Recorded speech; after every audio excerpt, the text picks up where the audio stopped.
L'histoire d'Athéna, déesse de la sagesse, de la stratégie militaire et des arts, est unique parmi les divinités grecques.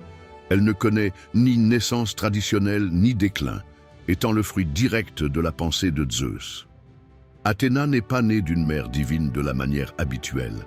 Sa naissance est l'un des mythes les plus extraordinaires de l'Olympe et un détail fascinant de sa mythologie.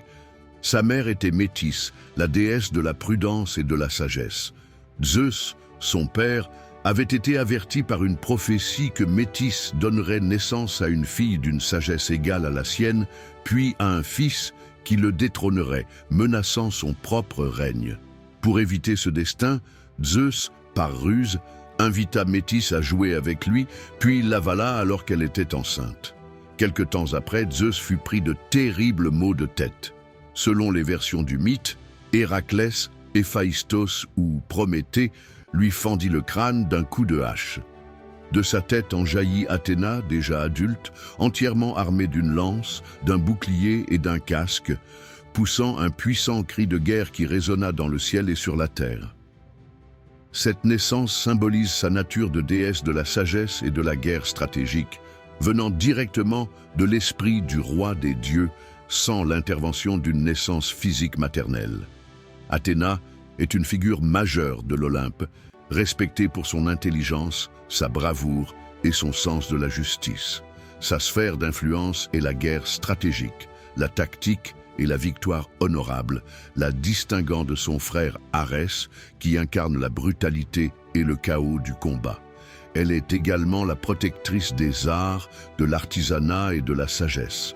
Son symbole est la chouette, réputée pour sa sagesse, et son arbre sacré est l'olivier, un don précieux fait aux hommes.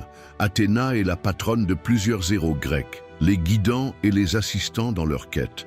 Elle apporta une aide précieuse à Héraclès dans ses 12 travaux, par exemple en lui donnant un bouclier indestructible ou en le conseillant sur la façon de vaincre des monstres. Elle conseilla Ulysse lors de son long retour à Ithaque, le protégeant des dangers et l'aidant à déjouer les plans de ses ennemis. Elle soutint Persée dans sa mission de tuer Méduse en lui fournissant un bouclier réfléchissant pour éviter le regard pétrifiant de la Gorgone. Athéna est également la protectrice d'Athènes, la cité qui porte son nom. Le mythe raconte qu'elle remporta la compétition contre Poséidon pour la tutelle de la ville en offrant à l'humanité l'olivier, symbole de paix, de longévité et de prospérité, tandis que Poséidon offrait une source d'eau salée jugée moins utile. Le Parthénon, sur l'acropole d'Athènes, était son temple principal, un chef-d'œuvre architectural dédié à sa gloire.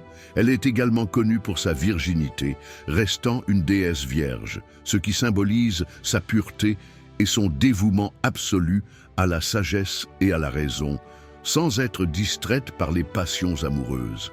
Comme tous les dieux de l'Olympe, Athéna est immortelle. Sa nature particulière, née de la tête de Zeus, la place au-delà des cycles traditionnels de naissance et de mort.